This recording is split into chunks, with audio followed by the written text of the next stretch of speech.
Siapa Bujaya Mbak Abdul Ghani? Itu namanya tentara laskar untuk pergerakan Kiai Mojo, jalurnya kepada Pangeran Diponegoro.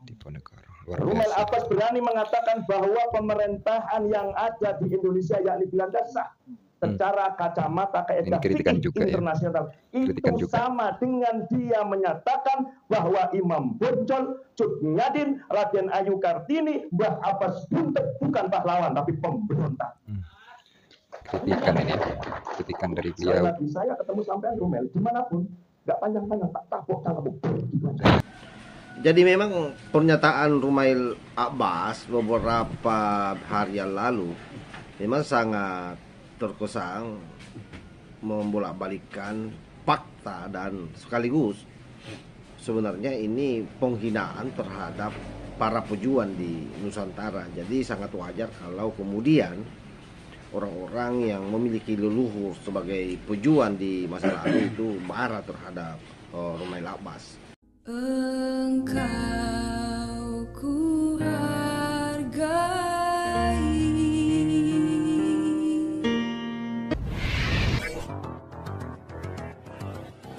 Assalamualaikum warahmatullahi wabarakatuh. Om Swastiastu, Namo Buddhaya, salam kebajikan. Kembali bersama Tolang 9 dari Butapan Ritalupi Kabupaten Bulukumba. Video di awal tadi itu adalah merupakan potongan dari video Kiai Sarifuddin, salah seorang yang sangat mendukung tesis Kiai Imaduddin Usman Al-Bantani. Beberapa poin penting di dalam videonya yang sebentar kita akan putarkan ini itu menjadi hal yang sifatnya edukatif buat seluruh anak bangsa, sekaligus penyemangat buat kita semua agar senantiasa mengawal apa yang menjadi hasil keputusan atau hasil penelitian Kiai Imaduddin Usman Al-Bantani dalam rangka merungkat nasab Kelambak Lawi yang memang selama ini sudah terlanjur terbangun stigma di masyarakat sebagai cucu Rasulullah Sallallahu Alaihi Wasallam. Oleh karena itu beberapa poin itu terungkap dalam pernyataan beliau, dan salah satunya itu adalah bagaimana beliau sangat marah terhadap yang namanya Rumail Abbas dan Ustaz Wapi. Bahkan kalau kita lihat videonya di awal tadi, luar biasa marahnya. Dan mudah-mudahan tidak ketemu, karena kalau ketemu pasti ditampol oleh Pak Kiai. Penegasan pentingnya adalah bahwa kalau misalnya orang belajar kepada Kiai, maka otomatis orang itu berpotensi menjadi kiai. Tetapi kalau belajar kepada oknum habaib, maka orang itu akan jadi titik-titik. Luar biasa. Itu akan terungkap di videonya nanti. Jadi tolong disimak sampai habis, karena jangan sampai salah paham. Karena dua yang membuat kekacauan. Kalau tidak salah paham, pahamnya yang bermasalah. Itu menurut Nusron. Ayo kita simak videonya.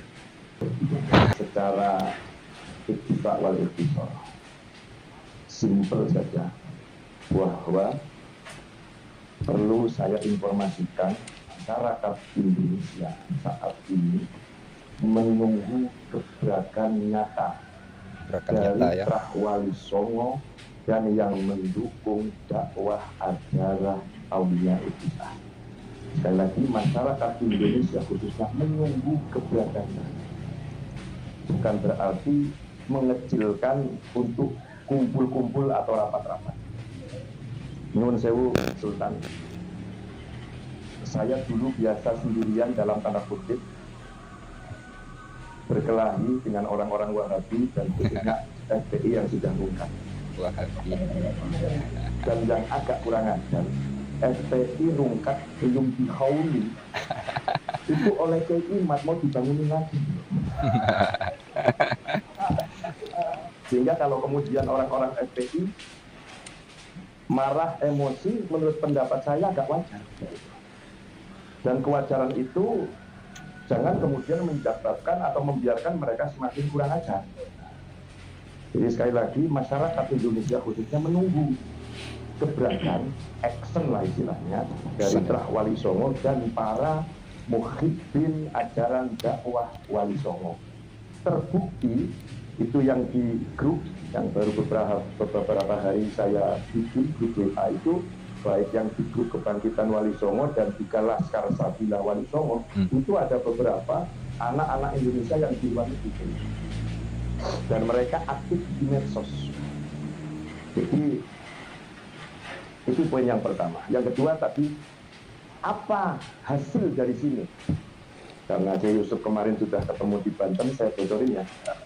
Hari ini hari Kamis, Jumat, Sabtu, Ahad, malam Ahad depan, rencana kami di Buntet Pesantren, pondoknya Kiai Haji Abbas bin Fuad Hashim Buntet, akan melakukan ikrar dan deklarasi Laskar Sabilillah Wali Songo, yang tentunya itu adalah merupakan sayap dari Harokat, sayap dari perkumpulan. Kalau istilah kami itu organisasi. Sehingga bagaimana supaya ketika sayapnya jangan hanya yang terbang tanpa tubuh, maka sayap itu tentu kita sedang buat rumah. Kita sayap bukan sarap. Dan insya Allah setelah deklarasi kami akan melakukan kongres, dan sebagaimana tadi saya diskusikan sama panjenenganipun, Sultan siap untuk menjadi Dewan Kasepuhan Kebangkitan Wali Songo. Kita hapus untuk Sultan. Selanjutnya begini, untuk teman-teman yang YouTuber ya, YouTuber. Jadi kiranya ada dari kelompok mereka, ini rekam saja. Apa itu si Wafi yang hidungnya pesek, apa itu Rumel yang mukanya nggak jelas, yang andekan saya ketemu di darat tanpa basa-basi mesti tak tampuk foto Rumel. Pasti itu nggak ada tidak. Apa? Sebab Rumel secara tidak langsung sudah menyakiti buyut saya. Saya punya ibu namanya Hajah Putihah. Putihah punya ibu namanya Hajah Muslihah. Ibu Hajah Muslihah punya bapak namanya Kiai Haji Abdul Ghani, yang waktu itu lagi disuguhin teh sama istrinya Nyai Hajah Musnah. Tiba-tiba 2 mobil Belanda menyeret, memasukin mobil, dan sampai hari ini tidak ada di mana jenazahnya. Siapa buyut saya Mbak Abdul Ghani? Itu Pange, apa itu namanya, tentara Laskar untuk pergerakan Kiai Mojo, jalurnya kepada Pangeran Diponegoro. Rumel Abbas berani mengatakan bahwa pemerintahan yang ada di Indonesia yakni Belanda sah secara kacamata kaedah fikih internasional. Itu sama dengan dia menyatakan bahwa Imam Bonjol, Cut Nyadin, Raden Ayu Kartini, Mbah Abbas Buntet bukan pahlawan tapi pemberontak. Kritikan dari beliau. Saya ketemu sampean Rumel dimanapun, nggak panjang-panjang, tak tapuk sama siapa? Saya cari betul saat itu. Apakah sampean Rahwali Songo? Bukan. Saya bukan Rahwali Songo. Karena kalau saya dari jalur laki-laki sah dan ada manuskripnya, genetika saya adalah darahnya Mongoloid. Marga saya Tan alias Chen, bukan setan ya, tapi Tan Chen ya. Chen. Iya, saya Tan. Ayo, saya Tan. Silakan datang ke Tegal. Ada kelenteng tua di Banjaran, itu yang bikin mbah saya. Tapi saya nggak malu. Walaupun mbah saya ikut dikit musik, mungkin acaranya beda, nggak malu. Saya mengakui bahwa saya ini gennya Tan Chen. Sehingga sampean yang kemudian dibilang gennya Yahudi, kenapa malu? Saya bangga, wong saya nggak milih, aku lahir supaya gennya gen mana, enggak saya. Saya mengakui, itu saya mengakui. Tapi nyuwun sewu, inilah hebatnya Wali Songo. Ternyata Wali Songo juga tidak hanya menampung genetika laki-laki, juga menampung genetika perempuan. Dan ini bersana berdasar. Tadi pagi saya dapat bisikan dari Kiai Madura. Apa katanya? Isa bin Maryam, bukan Isa bin Nahu, bukan.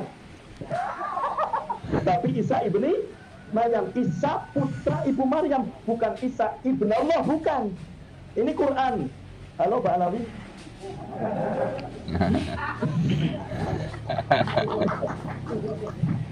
Saya berkali-kali ngomong kok, Syarifuddin santri desa di dalam membela harkat martabat dakwah Wali Songo tanpa tendensi benci dengan sampean Pak Alawi, nggak ada. Tanpa tendensi benci. Saya baik dengan beberapa hal. Jadi ini bukan gerakan kebencian. Bukan gerakan kebencian. Semoga aja. Ayo jujur. Prinsip orang bijak, lebih baik salah mengakui kesalahan daripada bohong. Mengakui kesalahan. Lebih baik salah. Daripada Kemudian bohong. mengakui salah, kemudian menunjukkan daripada bohong. Kalau bohong akan menutupi dengan kebohongan yang baru. Suwi-suwi. Kalau lama-lama nanti apa itu Kiai Imat pulang gitu. Saya takut nanti akan muncul wafi-wafi yang baru, akan muncul rumel-rumel yang baru, atau muncul orang yang udah ujungnya gede tapi nggak bisa memberikan petenger. Kalau ilmu pondok pesantren di ananas bawa alawi, kata dia harusnya lagi robu. Aku mau bilang bodoh kok ujung-ujungnya besar gitu.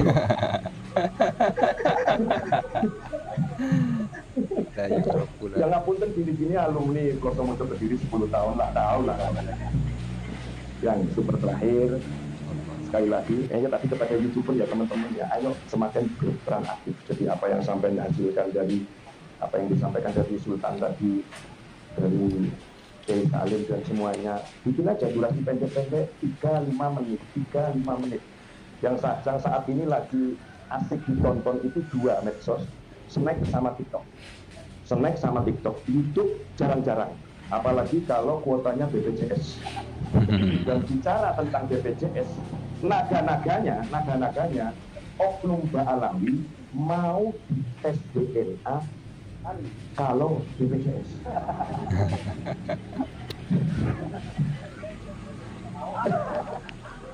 Ada begala.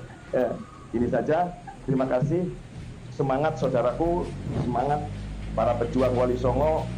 Kata sahabatku yang sekarang menjadi sahabat di dunia ini, Teguh dari mana? Wah, mana sama ini mau tak puji.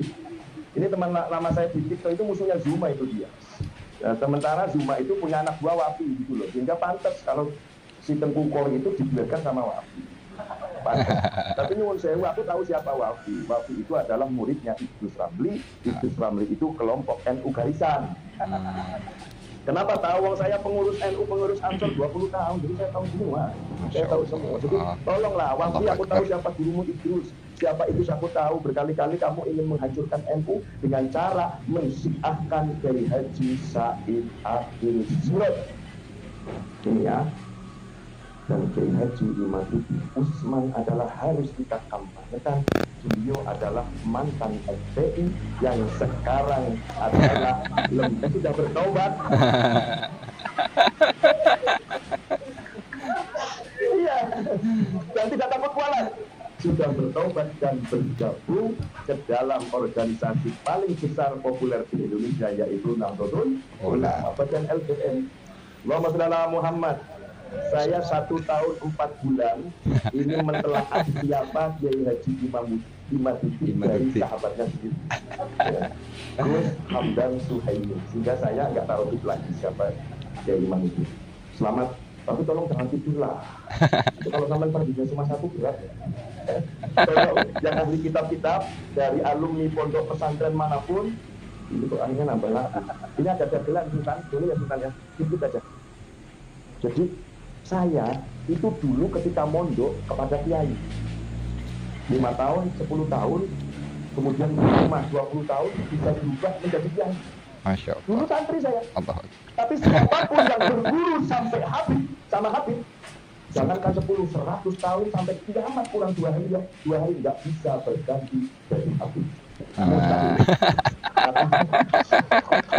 Kalau berguru sama kiai saja, jadi nanti akan ada kemungkinan jadi tapi kalau berguru sama Habib kemudian mengaku menjadi Habib, alamat sampean bakal kena dengkul.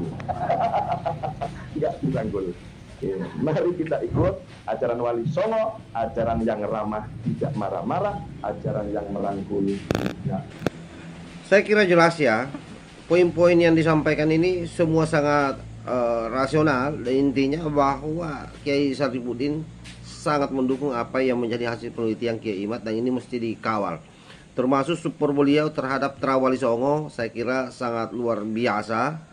Beliau betul-betul menginginkan pribumi ini mandiri secara berpikir, mandiri secara bertindak, dan tidak gampang terprovokasi oleh bualang-bualang mereka, para imigran yang datang di Indonesia ini, yang awalnya didatangkan oleh Belanda tetapi kemudian tiba-tiba saja mau menjadi majikan di negeri ini, dan bahkan Lebih dari itu, mereka kadang-kadang mencurut-curutkan ulama-ulama NU. Jadi wajarlah kalau misalnya Kiai Sarifudin ini mendukung habis-habisan apa yang menjadi hasil penelitian Kiai Imaduddin Usman Al-Bantani. Termasuk yang saya sampaikan tadi, bahwa kalau Anda berguru pada Kiai, maka Anda akan bisa saja menjadi Kiai. Tapi bila mana Anda berguru ke seorang Habib, 100 tahun pun Anda berguru terhadap mereka, Anda tidak akan pernah bisa menjadi Habib. Ya, termasuk poin penting saya kira adalah bagaimana beliau meletakkan nasab itu tidak menjadi penting buat beliau, sebagaimana beliau juga ini bernasab atau bermarga Tan katanya, berarti dari Cina sana. Tapi dia tidak mempersoalkan dan beliau bersyukur menjadi orang Indonesia. Wallahul muwaffiq ila aqwamit thariq. Wassalamualaikum warahmatullahi wabarakatuh.